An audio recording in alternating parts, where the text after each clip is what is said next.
Hi guys, today I'm going to show you how to create a shortcut for any web application on your taskbar. So for this example, I'll be using the free online version of Windows Office 365 and I want to make it easily accessible on my taskbar.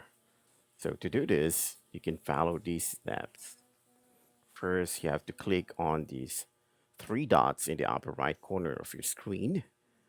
So for this, I'm using Chrome. I'm going to navigate to Save and Share, then click on Install Page as an app.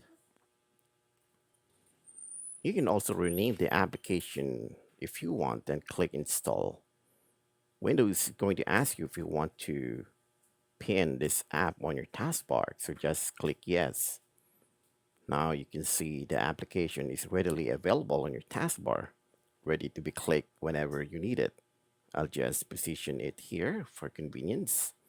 So that's it. Thank you for watching.